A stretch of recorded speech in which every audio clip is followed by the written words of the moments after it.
How to increase sales today and tomorrow. Hi, I'm Kaylin and I am co-founder of livingintheflow.com, where I help people get into the flow so that they can live the riches of life. And I'm also co-founder of Gerber Global Marketing, a marketing firm. In today's video, I want to talk to you about the number one question I hear from clients that I meet and also from entrepreneurs that I meet when I'm networking and conducting my mastermind groups. The number one question is, how do I increase sales? And in some ways, I think you have to recognize whether you're asking, how do I increase sales today? Or how do I increase sales in the long run? In other words, a lot of people want a sale today, which can be very tricky to do, at which point I say you need to go out and meet 100 people, and if you're lucky, 1% of them will turn into a sale, because that's just the way life is. That's just the way we find business. We have to find the right people who are interested in what it is that we offer. On the other hand, if you are looking for a long-term, how do I increase sales? If you're planning on growing your business, and if you're planning on having your business still be here in 10 years, in 20 years, then you're in a very different position. At that point, you can do more than just run ads if you have the money for ads to try to get a sale today. But rather, you can really build your following and find your target audience on social media. And my number one answer for how to increase sales in the long run, as you really build your business, well, that would be become an expert. Why do I say become an expert? Let me give you a really good example. If you want to grow your business, it means you don't want your business to fail. Statistically, apparently, I read a statistic that 8 out of 10 businesses will fail. So that's saying only 2 out of 10 businesses are going to make it, 20%. That's not very many. How do you get yourself in that 20%? Well, based on some research I did, which I listed the source for you there, one of the reasons, or 5 of the reasons that were listed as to why businesses fail was, number 1, not really in touch with customers through deep dialogue. Well, that would happen for the business that wants a sale today versus the business that wants a sale tomorrow. And that is to say today and tomorrow. But in other words, a business that's really willing to be an expert, be a business that communicates and dialogues with its clients or potential customers, clients, patients of the future. So I would say that word dialogue is key right there. The number 2 reason, no real differentiation in the market. In other words, a lack of unique value proposition. You know, I find that a lot when I meet network marketers. They have bought into the idea of a network marketing, and so they buy into and really become a salesperson for whatever it is that they're offering. The problem is they're just one of maybe 100. Sometimes they're one of 2 at a networking meeting, but maybe one of 100, maybe one of 1,000 in their city. Who knows? But there's nothing unique about it. Not only that, but the best and most poignant brands and successful businesses really have a brand. They really stand out and they're unique in their own way for whatever it is that they're able to offer in their own way. So if you're not being that business for tomorrow and really building yourself up as an expert, you kind of become run-of-the-mill and people learn to not be able to differentiate. They disassociate you, you don't stand out, and that can really lead to a lot of failure, and at least it'll lead to a lot of loss of potential sales. Number 3 reason, failure to communicate value proposition in clear, concise, and compelling fashion. Now, I understand these words, I'm sure you understand them too, but I'm going to switch them around a little bit, because to me that sounds like someone who goes and says, for example, I make bears that are stuffed and they can be toys, versus someone who might be able to more clearly and concisely and say, I make the cutest teddy bears in the world that people just love. That is that clear, concise, and compelling fashion, I grant you. But I would also say that what I see a lot is that a lot of entrepreneurs They don't really take the time to develop their expertise, their place and their position as an expert, and therefore they aren't clear, they aren't concise, they aren't compelling, they don't communicate their value at that point. They could be like reason number 2. There's no differentiation because they haven't brought forth their value. Reason number 4, leadership breakdown at the top. Yes, founder dysfunction. I like that. That made me laugh.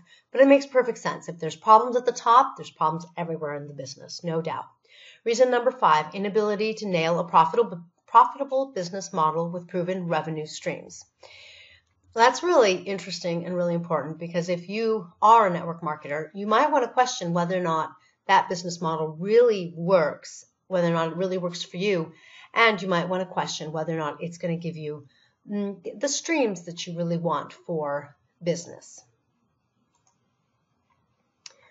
So let's talk a little more precisely about what I see when I'm working with entrepreneurs. Owning a marketing firm, I see that a lot of entrepreneurs have a need for exposure. In other words, they don't know how to show up in front of their potential customers. Like maybe they don't really understand how to use social media, maybe they don't understand what social media sites to use, or maybe they don't understand how to position themselves as an expert using the trilogy of their website, their blog, and their social media. Because when you use all of those and then throw in your email marketing, you have a very strong marketing campaign and hopefully a good marketing strategy to position yourself as an expert and show up in front of your potential customers or clients. The next thing I see is the kind of thing where you could ask whether theirs is a hobby or a business because they lack that professional positioning, and so others don't necessarily see them as an expert. Sometimes it's as bad as I go to a networking meeting and last time Susie was selling toilet paper and this time Susie's selling necklaces or something like that. You don't see her as an expert because she changes all the time. She can't possibly really know what it is that she's all about when she keeps changing her mind. Now, I'll grant you, a lot of entrepreneurs, myself included, really do more than one thing. You can be an expert at nothing. You can be an expert at 5 things. It's all in how you position yourself, and you could say it goes back to that clear, concise communication. When you're not really an expert, whether you're doing 1 thing or 3 things, it tends to show, and people tend to see through it. So you really want to be an expert at whatever it is you do. Another example is I met a woman through one of my mastermind groups who said that she really wanted to help people create that lifestyle, that independent entrepreneurial lifestyle. Difficulty is she doesn't even really understand what multiple streams of revenue mean, or, she doesn't understand wealth and growing wealth. She needs to immerse herself, take some classes, learn from some experts so that she becomes an expert, so that she knows more of what it is that she's talking about. Otherwise, again, it really comes across that lack of expert status, and then people don't take you seriously, and your business can easily fall into the 80% at that point that don't succeed. The next thing I see is a lot of businesses that plain old don't market enough. Now, in today's world of online marketing, on the one hand, marketing is accessible to all of us. On the other hand, I know that it can be complicated. There's so much out there. But for that reason, you need to understand the real value of doing your marketing, the real value of trying to find the best marketing venue for yourself, find the best social sites that work for your type of industry, find the best avenue for you. Maybe it's email marketing, maybe it's blogging, maybe it's videos. Find whatever it is that works best for you and really make sure that you get the word out there. One of the things I like to say is your potential customers or clients aren't psychic. They can't know about you unless they've heard about you, and they can't know that they really want to be a customer or client when they don't even understand what it is that you offer. They don't understand the benefit of what you offer. So I see a lot of entrepreneurs where they're not marketing enough and they don't understand the value of marketing. So it's real important to understand that you have to be able to talk about your business as an expert and really talk about it a lot and reach that audience. So let's see, I've got an example here for you. Entrepreneurs unwilling to give it away or go deeper into their industry. So I talked to you about not being willing to go deeper into their industry.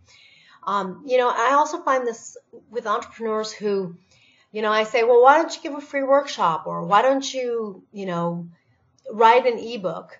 And, I don't know what it is, but they don't put the information out. Maybe it's because they haven't developed their expertise, so they don't exactly know what to put out. They don't know how to present themselves. That's really going to show that lack of expertise. And at that point, you don't have a sale.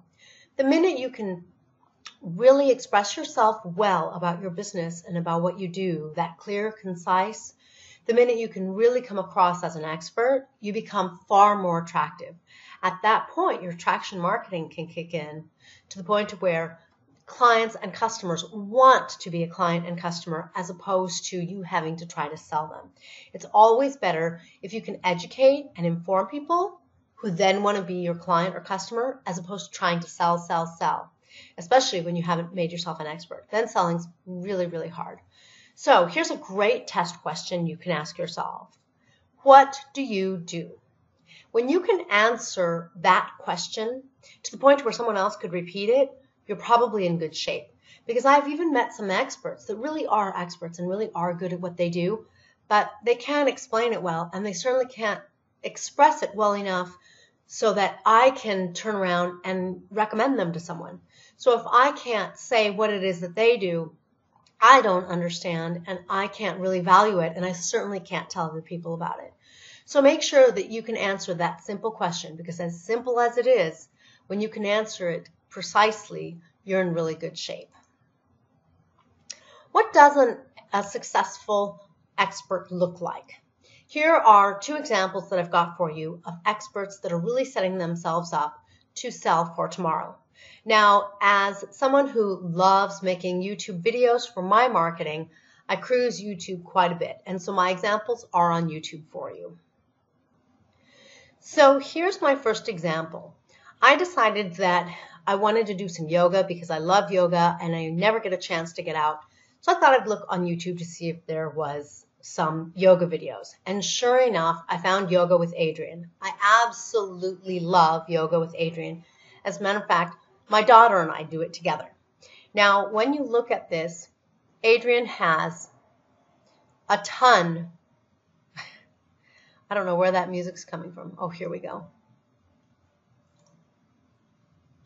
There's your next example. Peter Vidi's Garage. I hope I pronounced that right.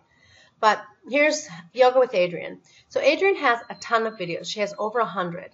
If we look at her playlists, she is very well marketed. She has different categories. Here's her June playlist: yoga sequences, yoga for healing, yoga for weight loss, holiday break, 30 days of yoga, yoga for beginners. You can see that she really has a lot of categories.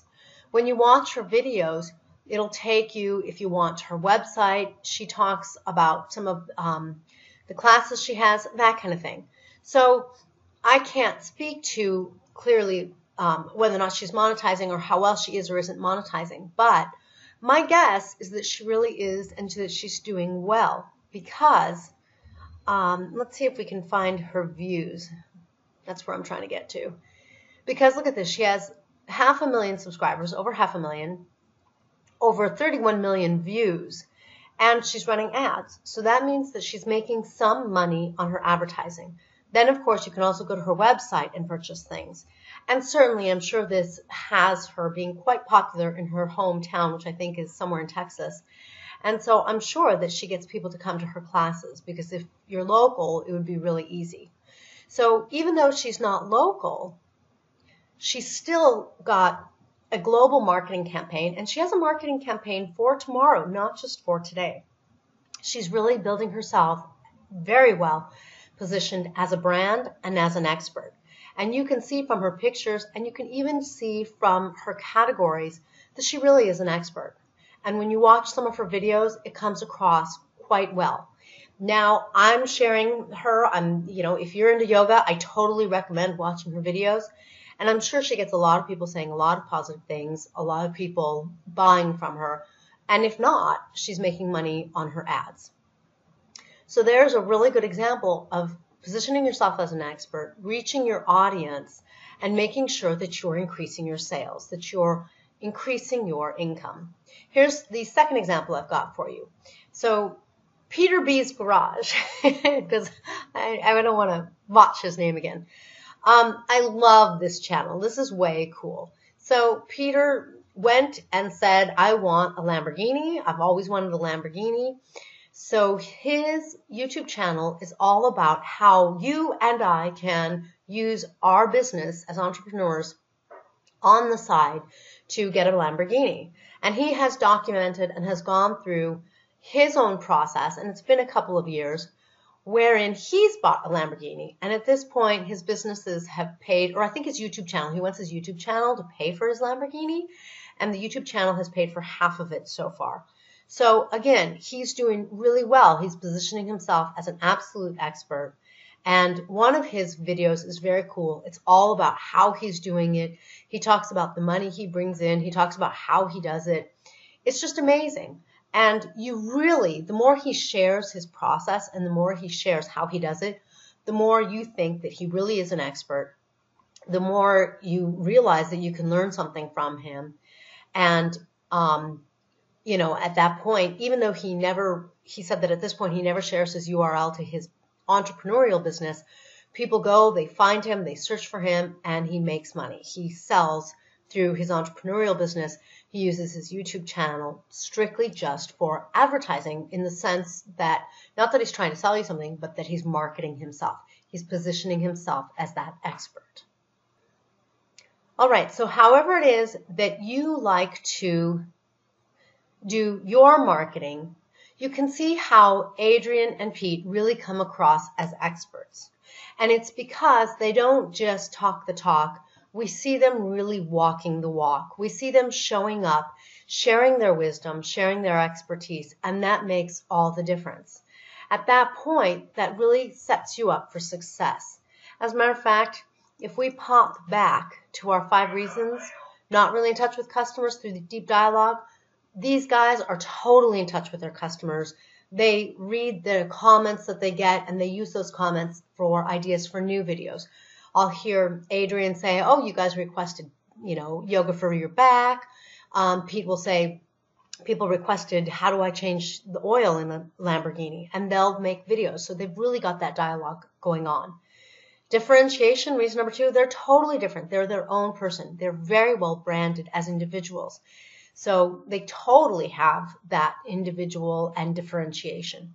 Communication of value proposition, boy, their value comes across so strong that I don't have to ever leave my house to really get in shape with my yoga again, because Adrian publishes a new video every week. So if I do that same video all week long, in some ways I'm going to have a class for a long time. So that that value is really there. It's really apparent. Now, this is the place where a lot of entrepreneurs kind of get fearful and they sort of shut down and they go, what? Listen to you. You'll never go to a yoga class. How is Adrian ever going to make money? But, that's a really old school limiting way of seeing things, and it's really not true. I guarantee that Adrian's making money. And I guarantee that if you can go the long run, and there's no business that's really been successful overnight, or very few, chances are you and I aren't going to be that kind of business. So for you and I, we're going to have to do it the long run. If we're looking for a sale today, we might get disappointed. It can be very difficult to do. If we're willing to work at and develop our business and really build our brand, build our expert status, build our business, then I guarantee that Adrian's going to go places. I guarantee that maybe she'll be on Yoga Journal and she'll get paid for that. Maybe she'll do interviews, she'll get paid for that. One way or another, if it's not through her commercials, if it's not through the classes that she does sell on her website, she'll get paid one way or another. And Peter's making money. He's got his Lamborghini half paid off. So don't make that mistake, and don't think if I give information away for free, I'll never make money. That's not true. It's really the opposite. And it's when you don't bring that value forward that you fail. So you can also see they've got number 4, their leadership. They are their leadership. And number 5, they are finding the ways to make it make their business model profitable. And that's real important. That, that could be a whole nother topic all in and of itself. And I've thought about a topic like that with my mastermind groups, because sometimes that's something I feel like they need to look at. All right, so make sure to position yourself as an expert. I hope I've gotten you to change your mind. I hope I've sparked a few ideas about how you could position yourself as an expert so that you can grow your business, because when you grow your business, you grow your life experience. When you grow your life experience, you grow your business, and you tap into the riches of life. Thanks again for joining me. I'm Kaylin, signing off.